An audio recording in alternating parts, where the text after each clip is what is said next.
What's up? What's up? Happy Friday. You made it.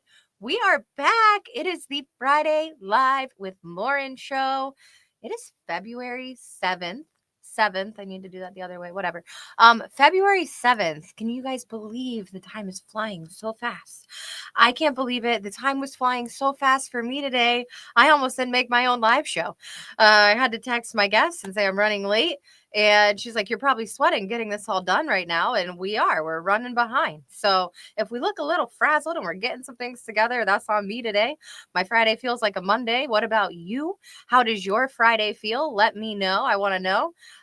You know what I'm going to ask you. I always silence all of my notifications when we go live. So did you get a notification that we were live? We now stream from my company page or the live show page, whatever, and we don't get as much visibility. So do me a favor, share the show. My guest today is someone that you all want to learn from. If you are at really any stage in your career, Gina's going to help you level up. But if you are a little bit further on in your career, maybe you're thinking about a pivot, maybe you're thinking about a promotion, maybe you're thinking about what comes next, Gina is going to blow your freaking mind today. So get a pen, get a pad of paper, get ready to take some notes. This is recorded. There is a replay. But without any further ado, let me get Gina out here. Where's Gina? Gina! Happy Friday. Happy Friday. So good to see you. Good to see you. Excited to be back. I am so excited. So excited for the show today. Okay, I'm going to let you do an intro, but I also want to give you a little heads up. I need to know when you do your intro, if your plants, do you name them? Do your plants around you have names? So when you're taking it away, if your plants have names, we need to know. All right, so who is Gina Riley? I'm Gina Riley. I run a little company called Gina Riley Consulting. I created a career coaching model called Career Velocity, where I help people with my 9-step model work through a career transition. And most importantly, starting with that unique value proposition. And I'm writing a book. Actually, I wrote a book. The manuscript is done. It's coming out September 9th of this year. And it is based on my model. And Lauren, you're one of the few people who actually knows the title. Should I share it with your audience today? I haven't really done a coming out party on it.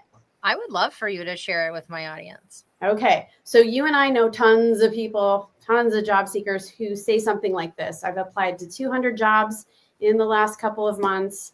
I haven't heard back on any of them, and I was qualified for all of them. So the title of my book is called Qualified Isn't Enough. Develop your story, land the interview, and win the job. I love it. It's such a good title. And it's like one of those tell you what you're getting before you get into it books, right? The title really tells you exactly what Gina's going to teach you in this book. And it's really true. We see a lot of people right now. The job search is taking longer than 6 months. It's a crazy process to get through. So the fact that you wrote this book, you're really trying to help people, I think is incredible. If you guys didn't hear her, she said it launches when September 9th? September 9th of this year. 9th, she will have an official pre-order 2 months before. So we're going to have Gina back. We're going to make sure we get the pre-order launch. But if you are at any point in your career and you need this, please, please, please reach out to Gina, follow Gina, take some notes today. I promise you're going to learn, you're going to level up, and you're probably going to laugh because Gina and I have some pretty good stories. We do, don't we? All right, we got Tom in the house from Cape Cod. Gina says that there is snow on the ground in Central Oregon. Yes. Beautiful. I put out my beach chair in my back lawn today, and I worked on the computer to get some sun. I didn't have time to go to the actual beach. Yeah. And everybody gets so offended when I work on my laptop in the sun because there's a glare. But y'all, get over it. There's a little glare. I'm in the sun. It's a trade-off. And how lucky are you to get to do that? So who cares? It was great for me. I was all about it. All right. Tom said, hey to Gina. All right. We have 4 great topics. Well, one really big topic, but 4 kind of subtopics. But today we're going to talk about how to ace your interview. If you showed up to this, you want to ace your interview. Whether that means you've been interviewing and they haven't been going well. You maybe haven't interviewed in a really long time. Maybe you're somebody who you got laid off and you weren't expecting to have to interview, and you haven't been honing in on any of these skills or perfecting them. Going to help you succeed today. Or maybe you're someone who's at that point in their life, in their career, and they don't know what's next. Do I take a promotion? Do I pivot into something? We're going to get into all of it. So, Gina, the first topic we're jumping into, and I love that you're going to talk about this one for us, but I want to talk to everybody about this process of just spinning our wheels, right? Your book is titled, I'm sorry, say it one more time. It's called Qualified Isn't Enough. Develop your story, land the interview, win the job. Okay, so this actually fits in perfectly with that, because what I'm talking about when I'm saying create visibility to show impact, we are qualified. We do have the skills, but how do we create that visibility that shows the impact, that tells the person on the other screen who's reading this resume that they should talk to us? How do we go about creating that visibility, and what do you say to job seekers that you work with? Yeah, so for creating visibility, this is a multifaceted conversation, because when I really think about longevity in our careers and making fluid career transitions, I actually think about my step 9. I jump to the end, which is thought leadership.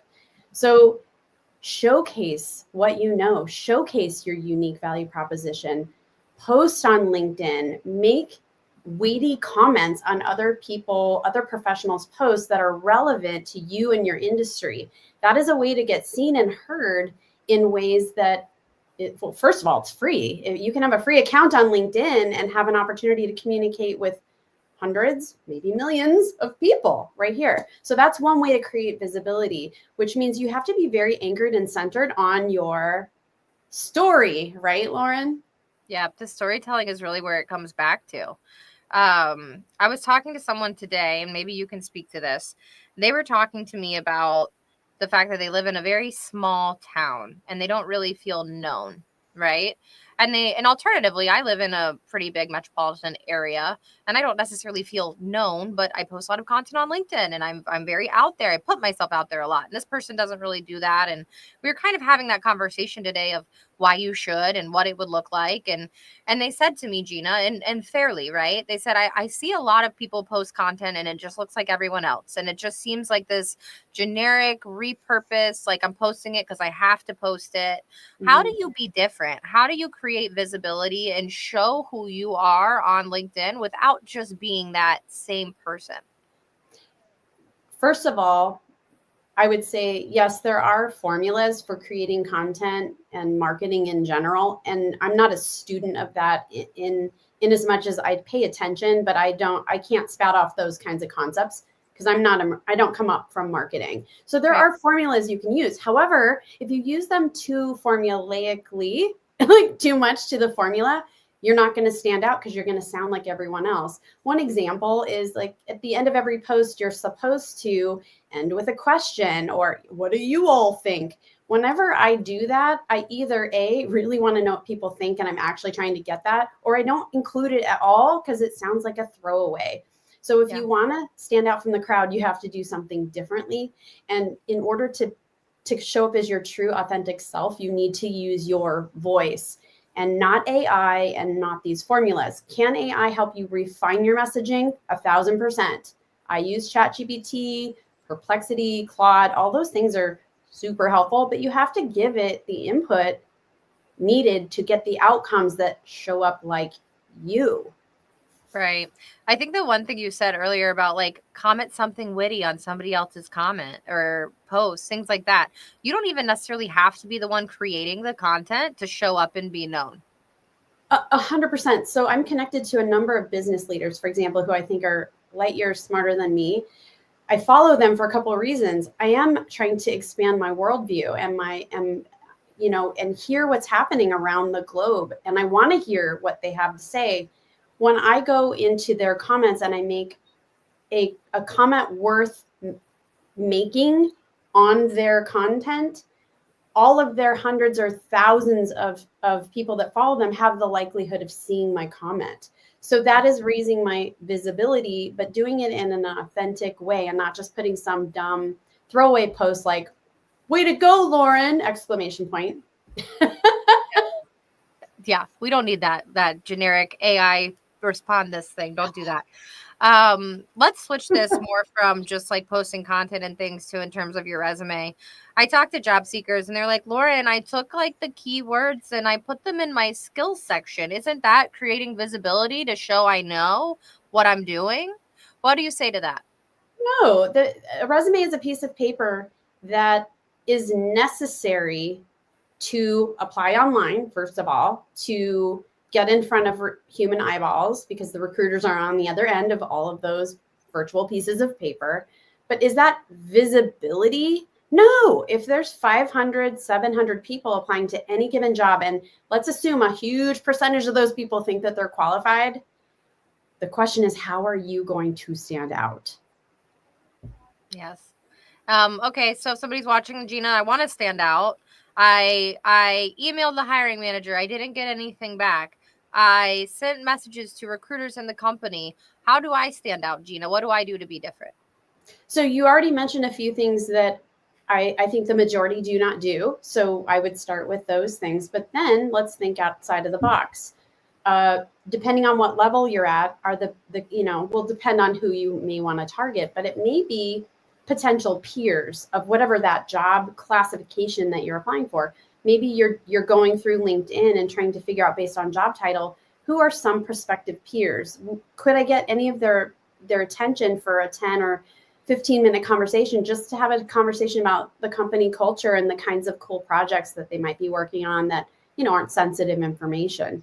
So then another thing is to go through your own contacts and see if anyone that you actually know worked at the company, or, maybe there's people you can ask who know people who work at that target company. So you have to start getting creative. And I like mind mapping, Lauren. I like just sitting down literally with like a piece of paper, virtually or otherwise, and start to map out like, who could I know? Because I'll tell you what, one of my favorite books to quote is an author, Dr. David Burkus. He wrote a book called Friend of a Friend.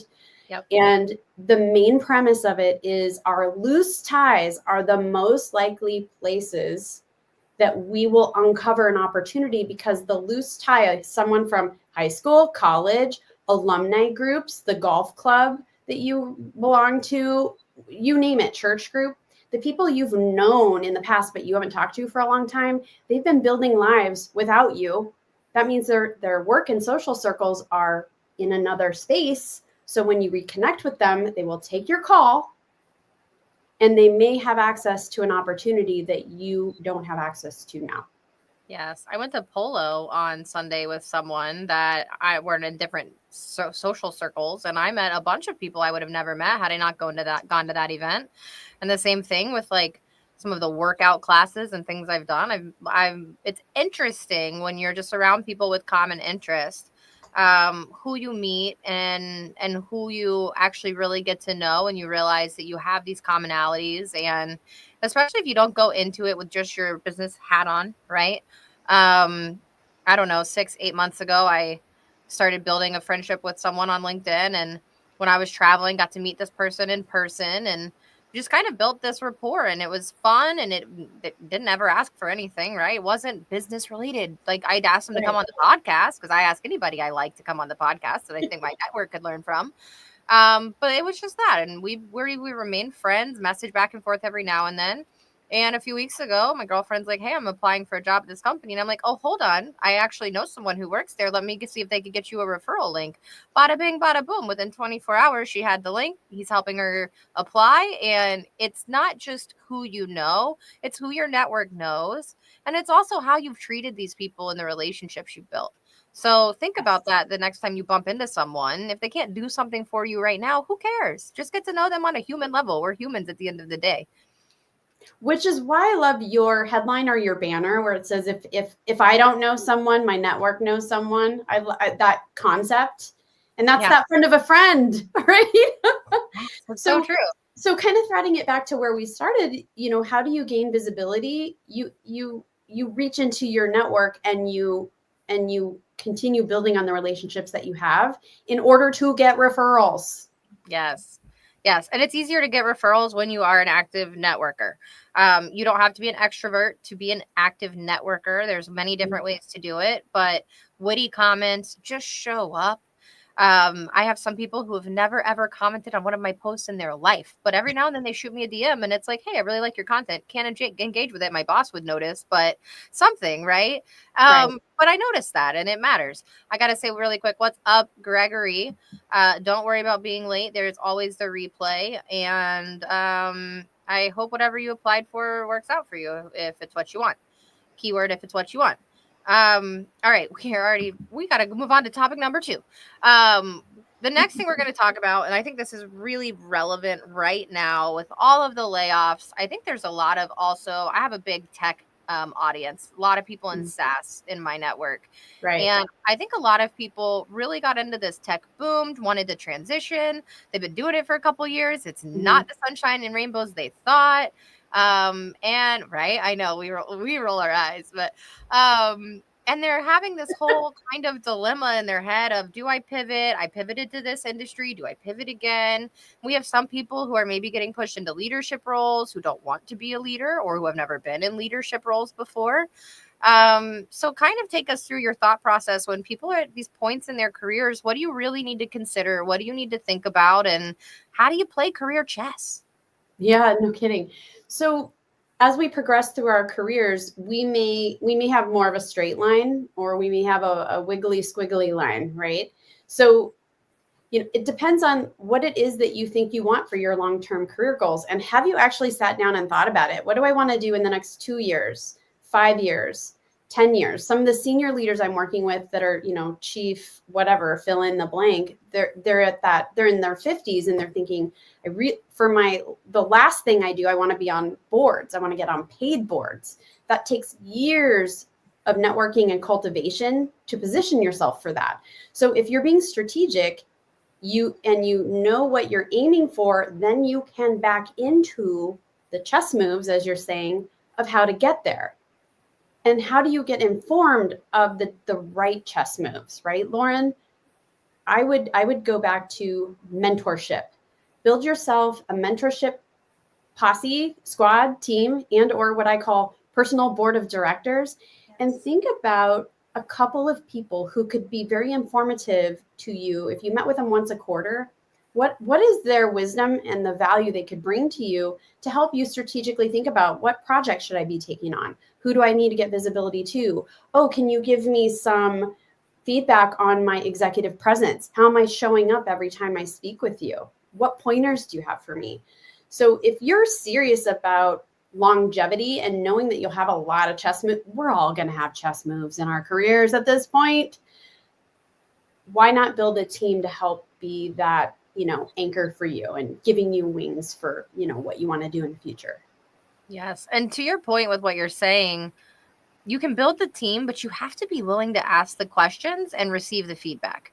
Because I think a lot of the times with our mentors, and I'm so guilty of this, I'll be the first person to say I am guilty of this.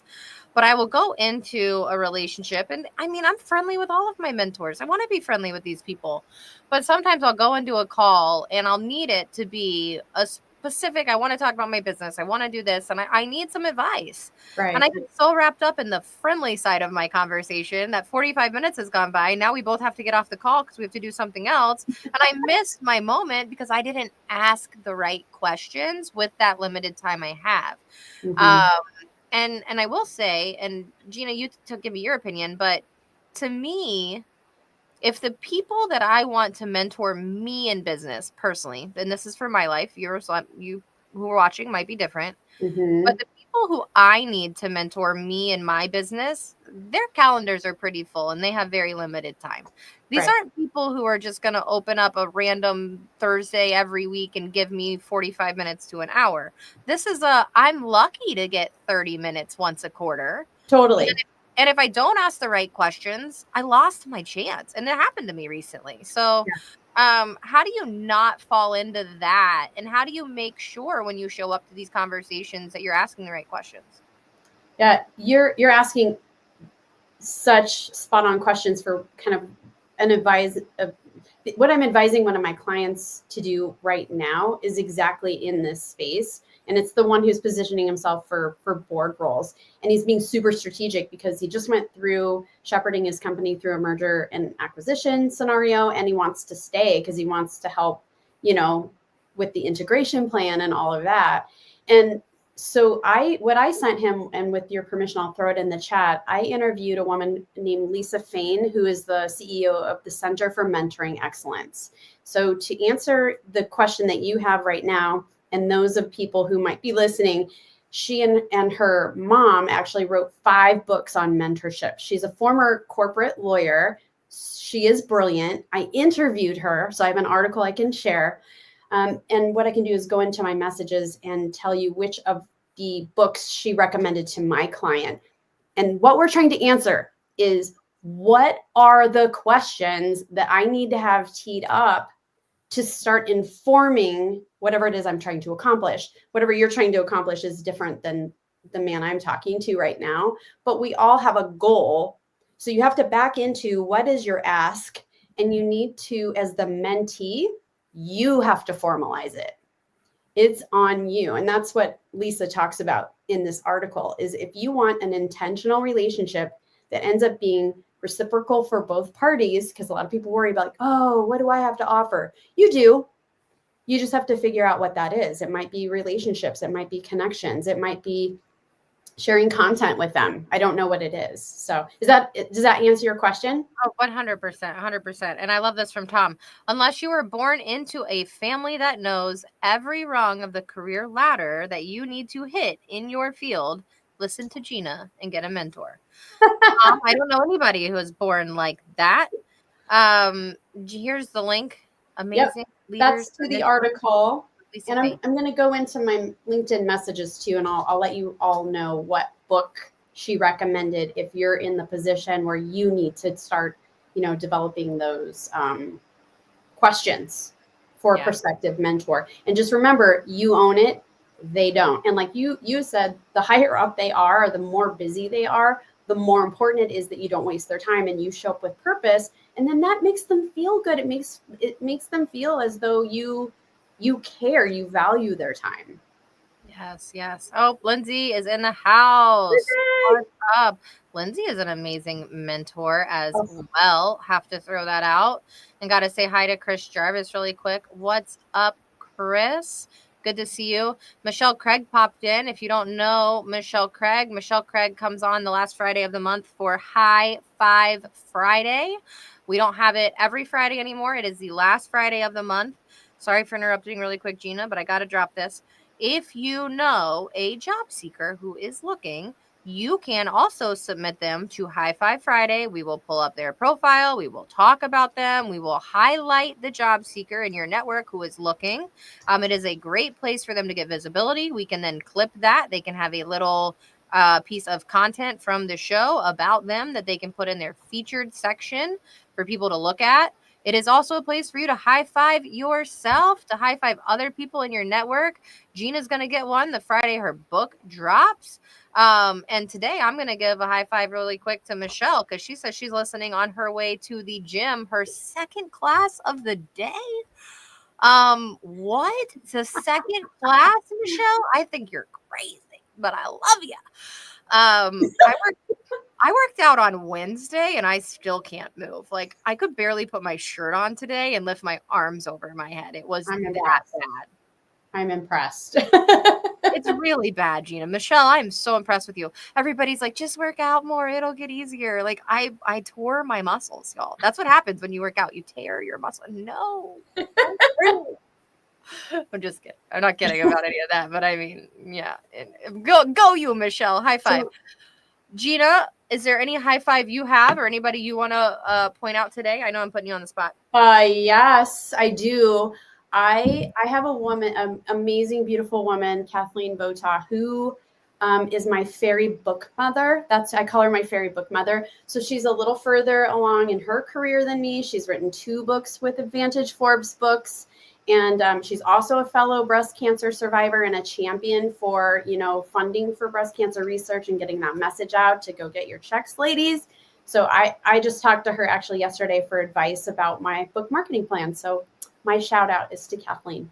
I love that. Go you, Kathleen. High five for High Five Friday. If you're watching and you have a high five for anybody, you can submit it. There is a link. I can't give it to you while I'm live because I'm not that talented today. And Michelle is driving, so I'm not going to ask her to drop it in the chat either. But we'll get you the link. We'll post it soon, or you could just DM it to me, and I'll make sure it happens because it's that kind of show. But big high five to Kathleen. How do we say her last name? Kathleen Vota. Vota. I would butcher She it. goes by KQV though, and she posts a lot of content on LinkedIn. She's a talent acquisition expert and really talks a lot. Her content is all about, creating those healthy cultures and workspaces, and she does public speaking. She's adorable. You should follow her, Lauren. You can have her on. She's amazing. I was just thinking we got to get her on the show. She's so cute. I'll introduce you. I love her. See, y'all, it's all about your network and who you know. Okay, we're doing it live. This is how it works. Okay, so we talked about High Five Friday. If you just tuned in, you can go back. We talk about how to create visibility to show impact, whether it be on LinkedIn or your resume. We just talked a little bit about promotion and pivoting and what that would kind of look like in your career.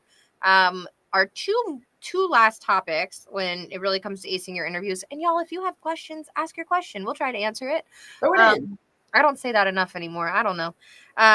But our two last topics of the day, and I think these are really important. I'm just going to tell you both of them, so pay attention. Final round fallout. How do you actually cross the finish line? Raise your hand if you ever got to the last one, thought you aced it, walked out of there knowing you're getting an offer, and you got a rejection. Me. It's happened. It's happened to all of us. But how do we get past that? And how does that not happen? And then we got to get into this over rehearsal and AI and how you're hurting yourself. Because y'all, AI is good and it can help. And I'm not saying don't over rehearse. We need to rehearse, but we can't rehearse the crap that AI is spitting out word for word, or else you're hurting yourself. So let's move backwards. Let's get into the final round fallout. Let's talk about it. How often are you? I mean, you're kind of dealing with a lot more advanced job seekers, I would say. I have a wide variety that I work with.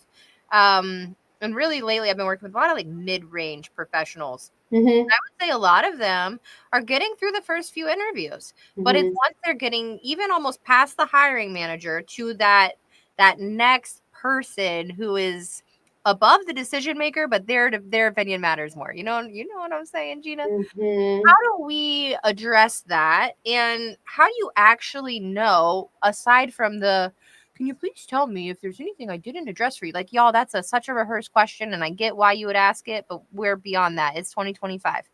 How do we leave an interview knowing how we did, and how do we successfully move past this where we can actually get offers? Yeah.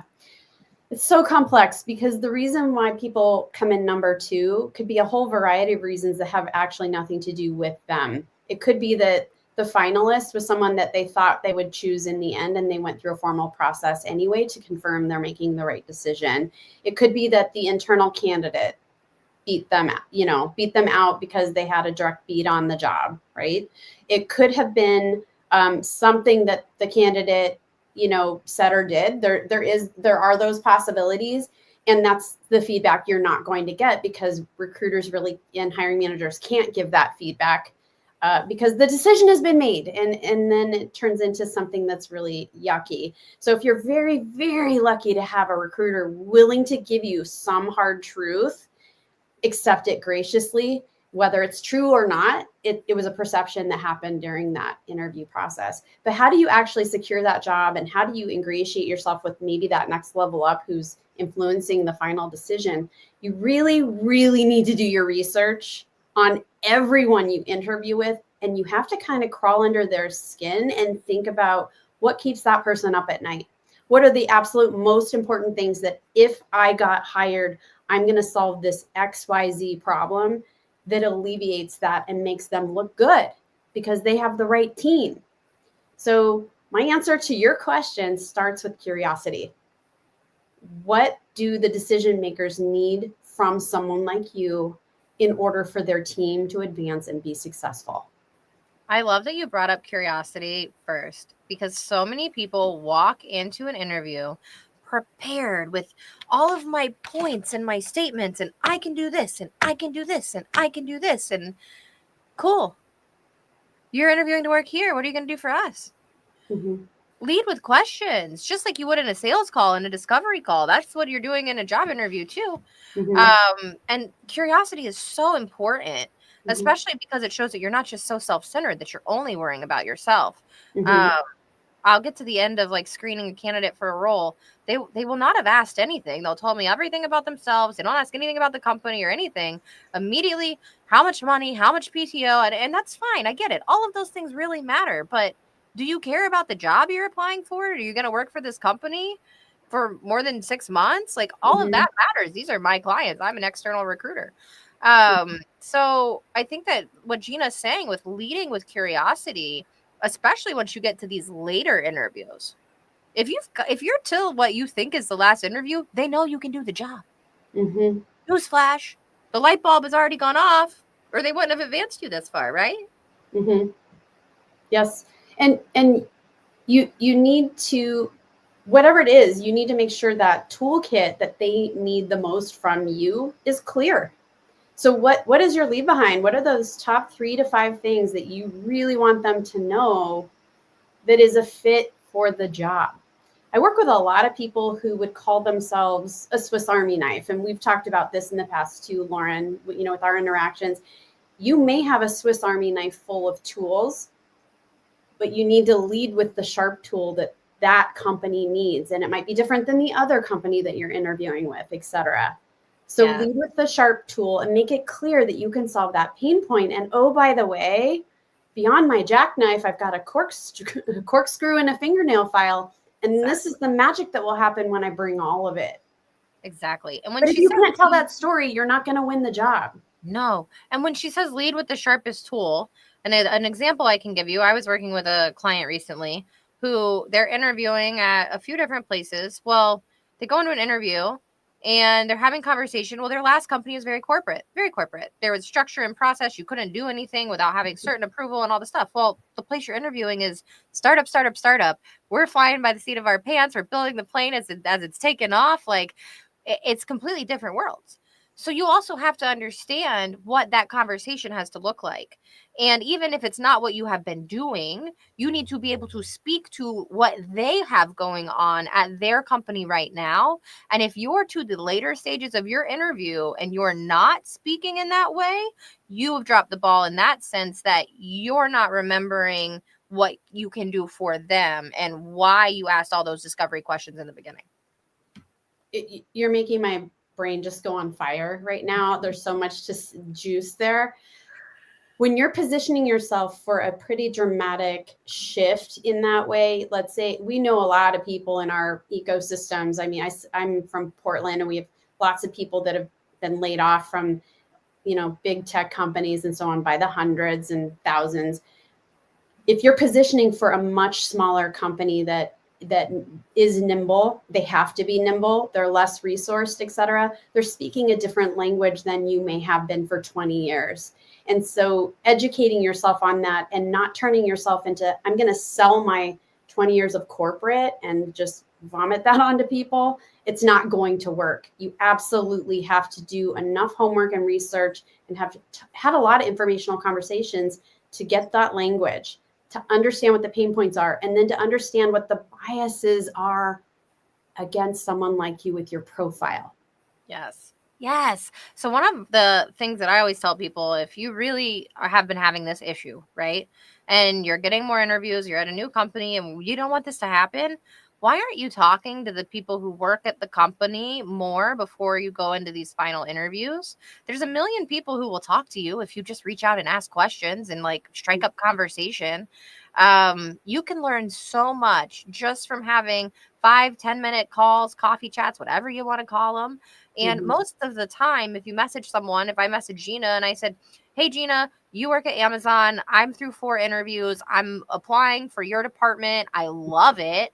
I would really love to pick your brain and like understand the specific need of what I could accomplish in this project before my last interview.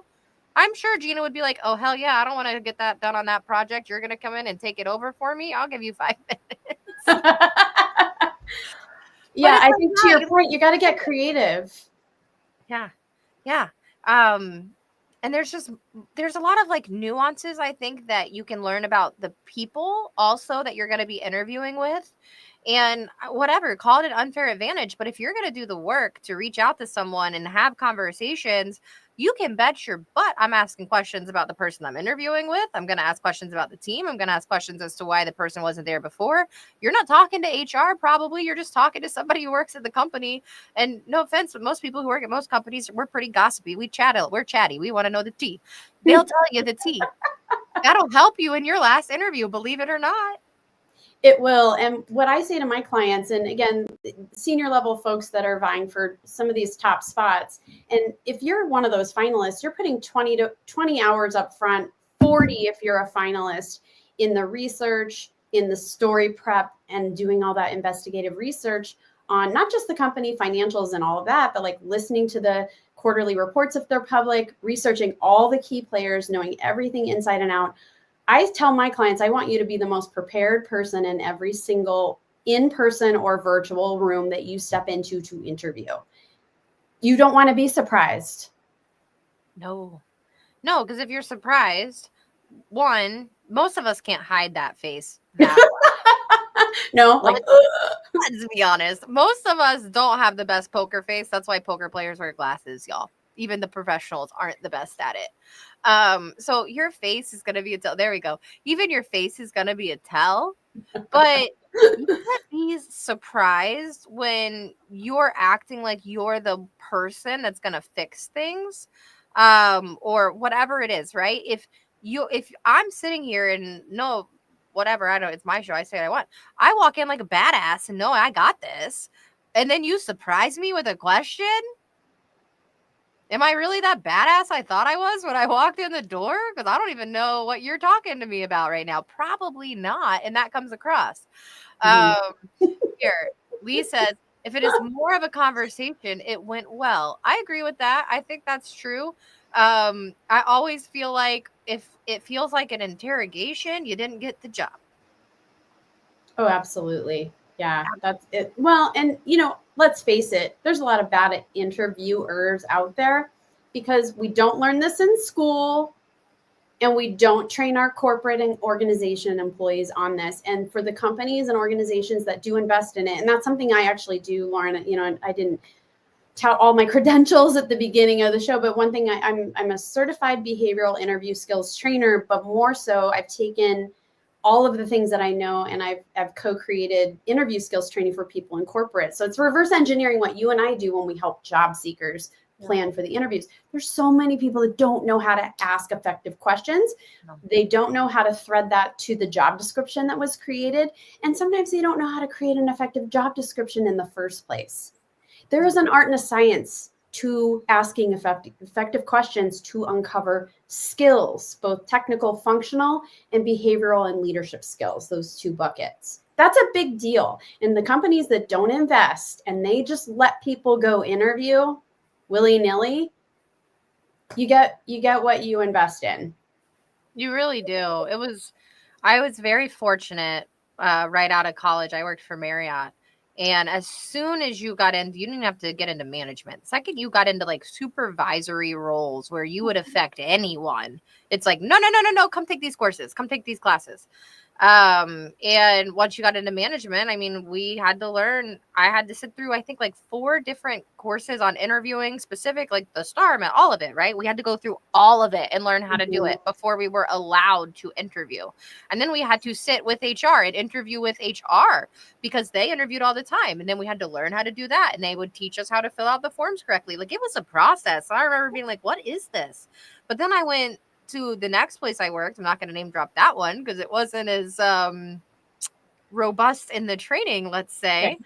And I'm looking at the other managers and I'm looking at like it's like a scribbled piece of paper with like a couple, and I'm like, what is that? And they're like, oh, I had 4 interviews today and these are my notes. And I'm like, Oh really? my God. Oh yeah. And Gina, this was like a long time ago when like you had a lot of people apply for in-person jobs. These are in-person jobs. We had a lot of people actually showing up to interview in person. And I'm like, and you wrote like 5 bullet points for 4 different people you interviewed? Yeah, I I know. know. My hair is like going up on the back of my neck. My point for those who are job seekers who are in the audience and listening to this now or on replay is you're not always going to have an exceptional interviewing experience, partially because not every interviewer has been trained to interview properly.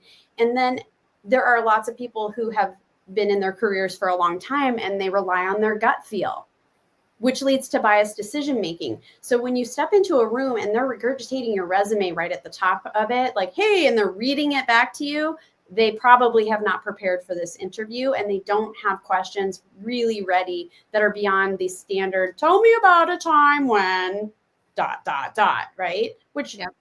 you can ask all those behavioral questions, but you need to do it with context. So goes back to the job seeker. You need to be the most prepared person in the room, and you need to have your stories prepared against the JD, what you think actually is you will be doing in that job, and your stories need to amplify you can do the job. Yes. And sometimes it's how you tell the story, right? I have a few stories that I could probably use the same story for 4 or 5 different scenarios, but it's Right. how I tell the story and how we talk about who I interacted with and what was the result of that. Because the things you do in your job are typically very multifaceted, and Mm-hmm. there's a lot of different things that happen.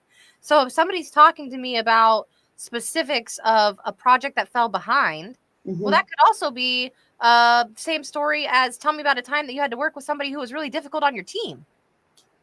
Well, and it could probably be the same story as 3 or 4 other things too. But I have to know the one story in and out, all the different ways I can tell the story, how I can talk about it, and why it's relevant in different scenarios. You don't have to go have a million amazing answers. I have 5 answers that I know how to tell 35 different ways.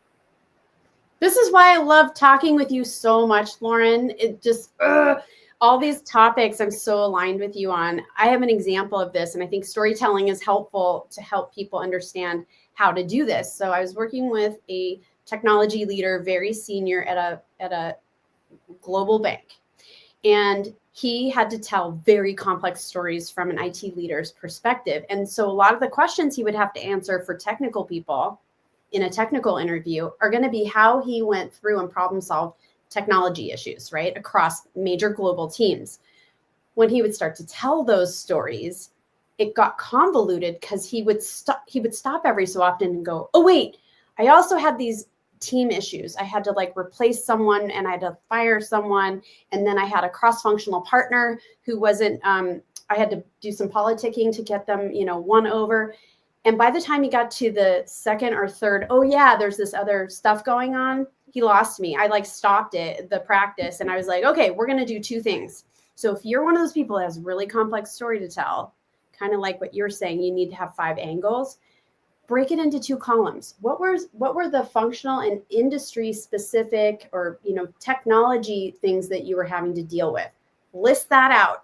And then as a separate thing, list out all of the challenges you had as a leader or as a teammate if you're not a leader, and then get super clear on what each of those things are. And then when you tell the story, break it in half. Say, I'm going to first explain the technology issues that I was having to handle that address the question you're asking me right now, interviewer. I'm also going to share with you some of the challenges I faced as a people leader, but I'm going to tell you in 2 different categories so that I don't convolute it. And this is another way that you can help someone who is not the best interviewer learn Mm-hmm. about you, because you're not going to know who's going to sit across from you. You're not going to know what their training is. You might be able to tell based on how they speak and how they act and those kinds of things, but Mm-hmm. for the most part, you don't know what you're walking into. So if you know how to say yes and, right? Yes, I did that. I'm going to tell you all about that. And yes, and that's an improv thing. Yes, and think about that in your interview. How can we talk about more things that you did in a way that's going to be relevant to you? But if somebody's not asking you the right question, it is your job to get them the information in a way that they can understand and understand why it's relevant to the interview.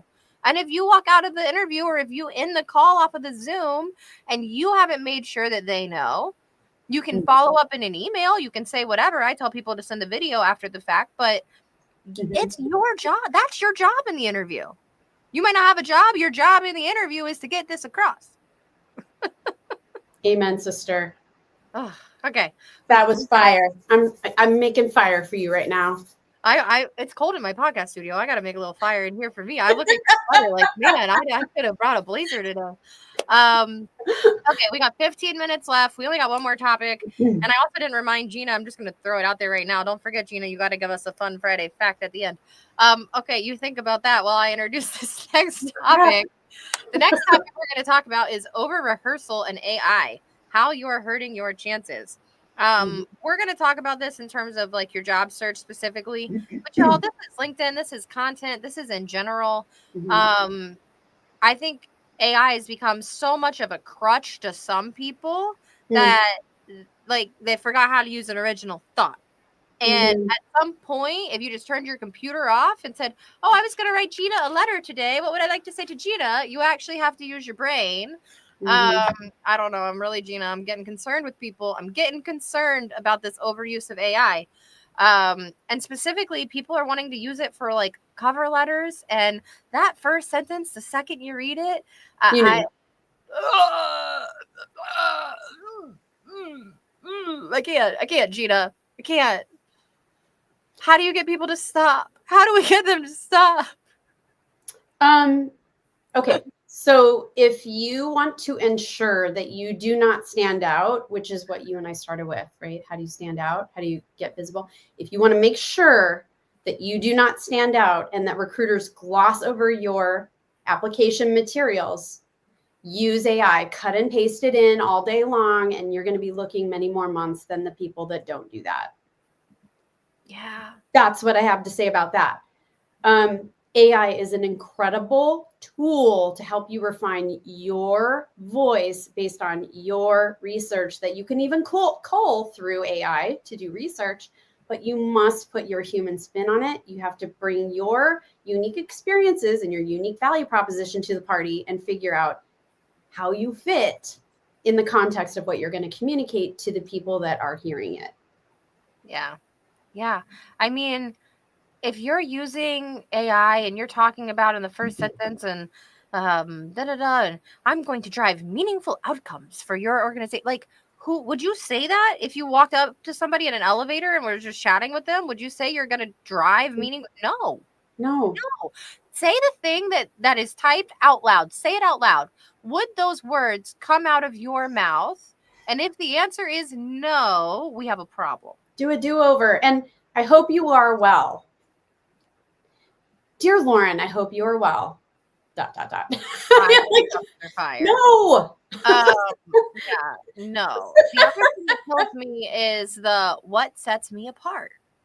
I don't know. I just that doesn't roll off my tongue. Like what sets me apart is that I'm like, no. I would say I delivered these results last quarter and your team is failing in these areas and this is what you're looking to do. This is how I can do it. Like be you, be human. It doesn't have to be the most eloquent thing and it doesn't have to check every box, but it needs to sound like you did it. Like you cared enough to put some time and energy into it.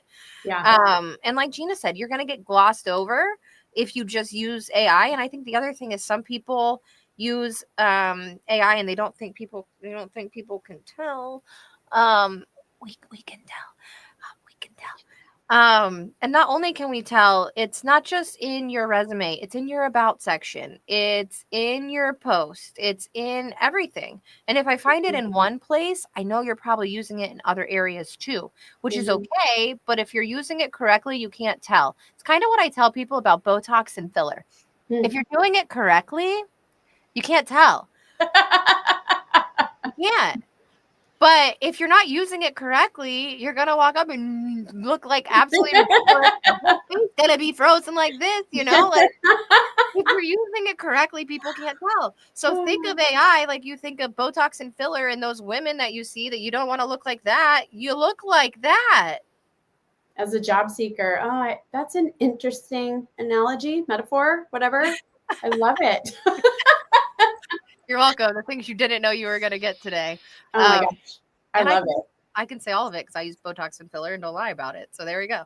The other thing I just really want to talk about with the over rehearsal, I think a lot of people are really using AI as an interview prep tool, which I'm not mad at, right? I think that you can get AI to ask you some good questions and go back and forth in an interview. Mm-hmm. But at the end of the day, when people tell you to prep and rehearse and practice, Mm-hmm. that rehearsal will help you. But over rehearsing with AI, I think hurts you more than Mm-hmm. actually sitting down or having a conversation with someone and saying your answers out loud. Again, you're going to hear me say this again.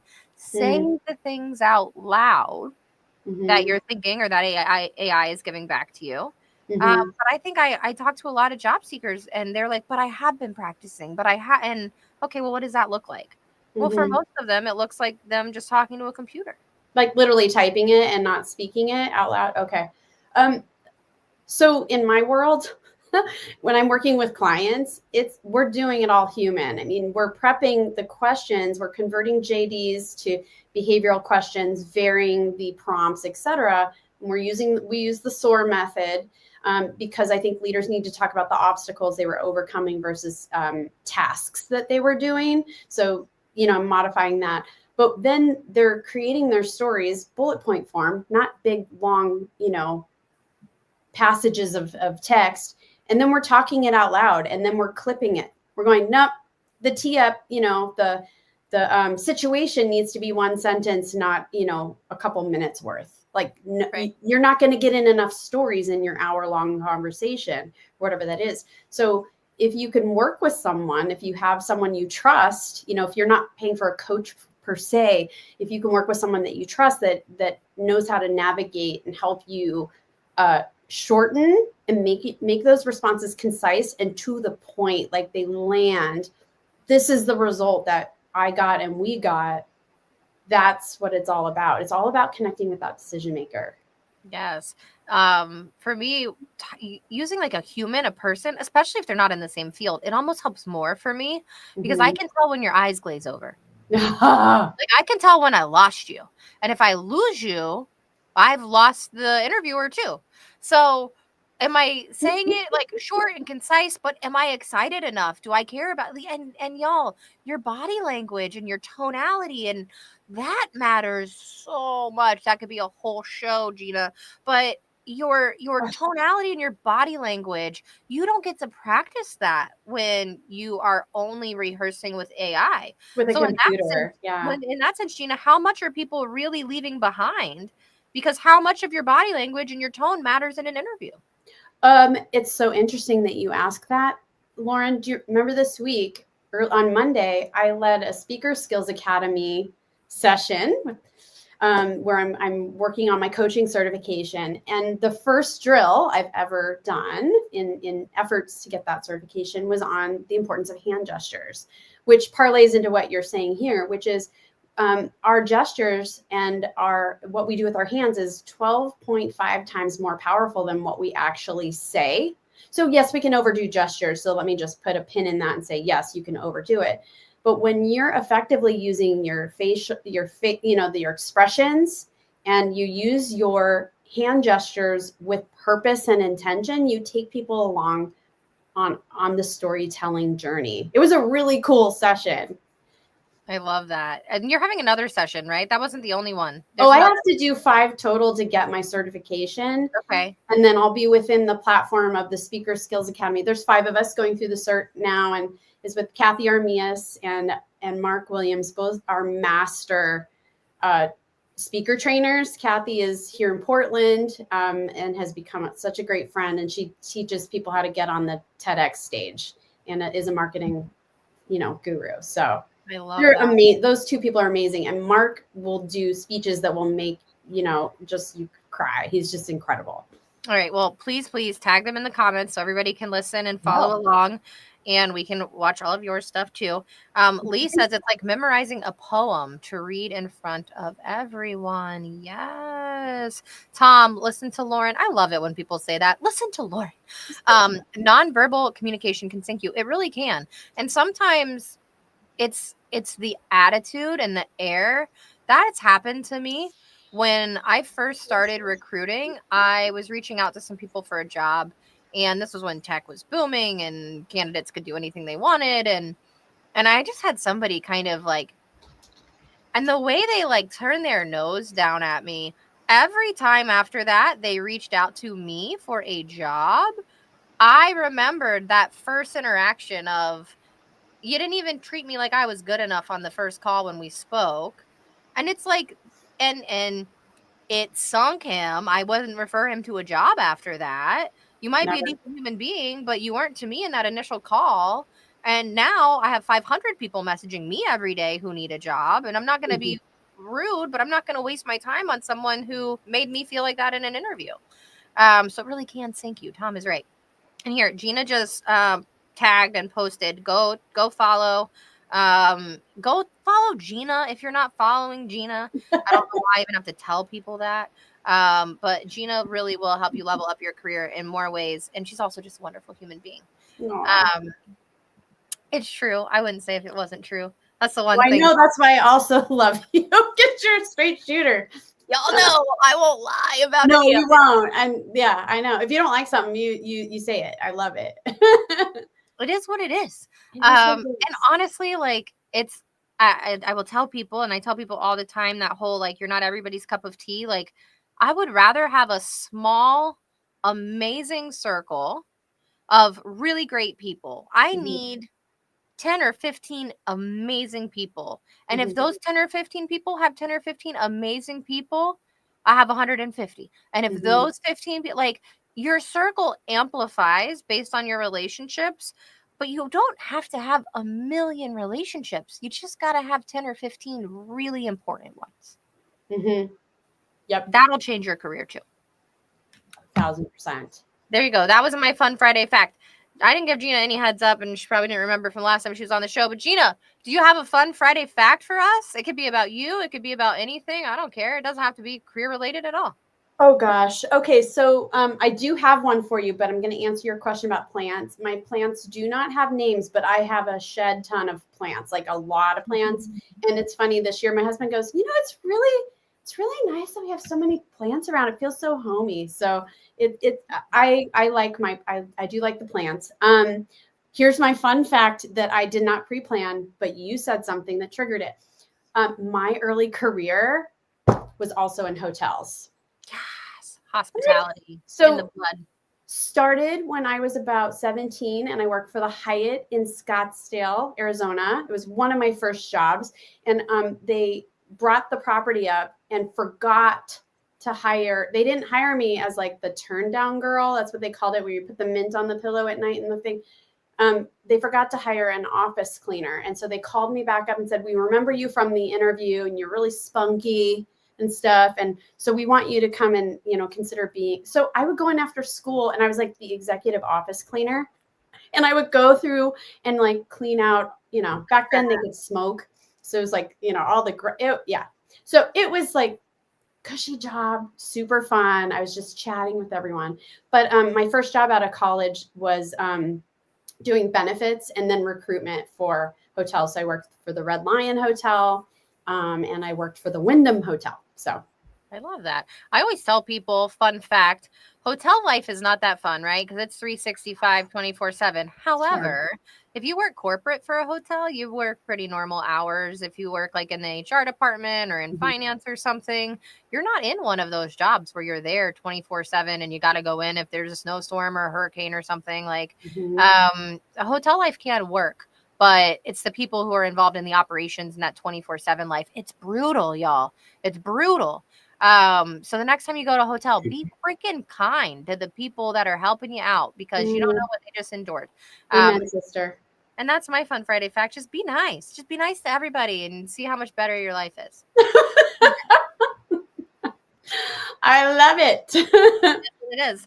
All right, Gina, any final words for the people before we wrap? Oh goodness. I don't have anything super pithy to say right now.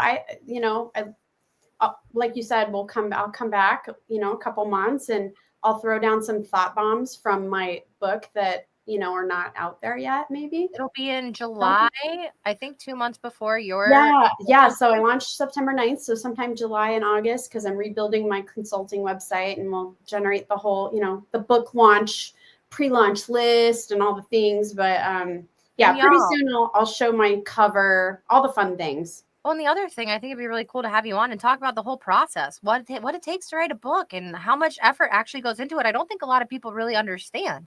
So that would be another really cool thing to talk about in the I'd be future. But happy to. It's a work, and I also made a household move and sold my home of 20 years while I was writing it. So it was pretty brutal, but I'm really proud of it. And AI did not write my book; I wrote my book. So well, I cannot wait to have a copy of it. I am so excited. Thank you so much for giving us an hour today. yes, Go follow Gina. Follow the show page. Do me a favor. We don't have that many people over on the actual show page yet. I think we got like 10 viewers today. That's pretty good for the show page. Just got to take some time to build it back up. But we love you. We appreciate you showing up. But you know what I always say? If you didn't like it, don't come back. Bye, y'all.